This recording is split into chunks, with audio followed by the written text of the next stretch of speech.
Oi, oi! Hoje vim falar um pouquinho sobre diabetes, mais especificamente diabetes gestacional, né? Porque esse aumento da incidência no diagnóstico, na verdade, o ponto de corte há um tempo caiu um pouquinho, foi para 92. Então, acima de 92, glicemia acima de 92 em jejum já é considerada diabetes gestacional.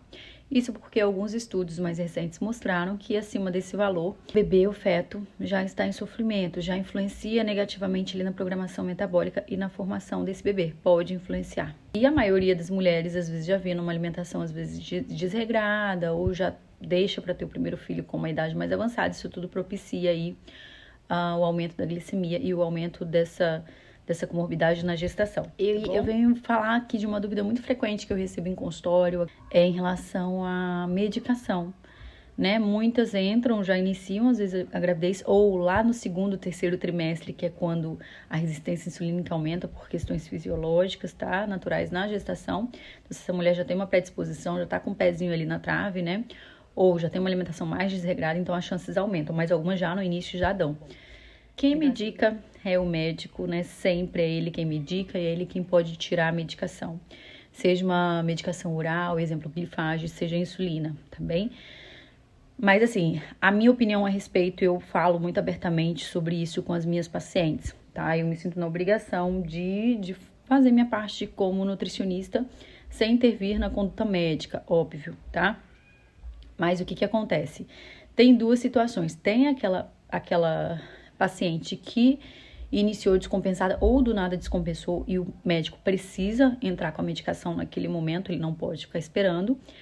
Porém, o que a gente precisa entender que ainda que a gente entre com a medicação, essa dosagem pode ser reduzida, ou se é uma gestante que descobriu ali, estava sem acompanhamento nutricional, essa medicação pode ser, ou a insulina pode até ser desmamada, uma vez que ela esteja sendo acompanhada com um nutricionista, porque às vezes aquela diabetes gestacional foi proveniente de maus hábitos, né? Então, nesse caso, a gente consegue, assim, como já aconteceu com o paciente medo, a gente conseguir tirar a medicação e a insulina, obviamente, junto com o médico, né? Em conjunto, essa retirada, esse desmame, em conjunto com o médico. A gente foi trabalhando alimentação, suplementos naturais, hipoglicemiantes, e a glicemia a paciente foi respondendo e foi baixando a dose até conseguir tirar, tá bem? Já teve casos da gente diminuir a dose e ter que manter uma dosagem mínima ali. Em alguns casos, essa é uma situação onde a medicação ela é indicada, né, gestantes descompensadas. Em alguns casos também, onde o médico medica, que acontece muito, tá ali batendo na trave, ele tá alertando a paciente, procura um nutri, né, melhora a alimentação. E a gestante faz o quê? Não melhora, né, deixa eu comer, né, não vou passar vontade. Então, dali 2, 3 semanas, às vezes ela tá batendo na trave ou pouco acima. Com uma alimentação a gente conseguiria, ou atividade física, a gente conseguiria controlar aquele quadro. E isso não acontece, ela não entende a gravidade da situação. Então, o médico chega ali, dá um prazo, né? Dali um prazo, né? A pessoa retorna à consulta, não mudou nada, ele vai dar medicação, tá? Essas são as duas situações mais comuns. Então, é muito comum gestante tomando, a gente tá com um diagnóstico muito aumentado aí de diabetes gestacional, porém, um grande número onde a medicação não seria necessária se essa gestante estivesse com acompanhamento nutricional e seguindo as orientações do profissional, tá bem? Uma outra situação normalmente em gestantes que já tem uma predisposição genética, já tem acima de 35 anos, já teve diabetes na primeira gestação, que são quadros que agravam, né? Em alguns casos, mesmo fazendo uma alimentação regradinha, né, a mulher não consegue ali atingir os 92, tá bom? Então, nesse caso, ainda que ela faça uma alimentação toda certinha, ela vai ter que entrar com a medicação insulina. Porém, a boa notícia é que, se ela manter essa alimentação certinha, se ela fizer atividade física, ela não vai precisar usar uma dosagem tão alta, tá bom? Lembrando que, outra observação importante, né, além da alimentação, além da atividade física, a gente nunca a gente pode retirar o carboidrato de uma gestante, low carb nem pensar, tá? A não ser em casos extremos de alguma indicação médica ou alguma patologia.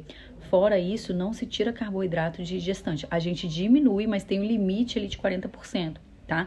Então, o que a gente vai fazendo? A gente reduz, bota 40%, carboidratos de baixo índice glicêmico, com estratégias nutricionais, né, para ela consumir esses carboidratos, para diminuir a carga glicêmica, mais suplementação hipoglicemiante.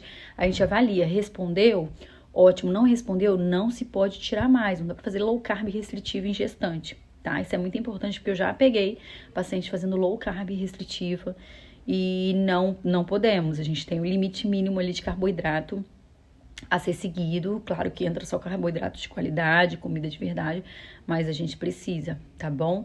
Que essa gestante coma aí a quantidade ideal. Então, espero que eu tenha esclarecido e ajudado. Então, alguns casos sim precisa de medicação, outros a gente consegue intervir com alimentação. Assim, na minha prática clínica, num grande número a gente consegue, tá bom? Então, é importante aí que essa paciente esteja bem acompanhada, né? A alimentação é nesse período ouro de gestação, né? E até os 2 anos de vida é a fase onde a gente mais pode fazer pela saúde do nosso filho. Então, assim, consulta com nutricionista, gente. Um pré-natal com um bom médico é o melhor investimento que uma mãe pode fazer aí na vida e na saúde, né? Na vida relacionada à saúde do seu filho, tá bom? Espero que tenham gostado da dica. Um beijo, até!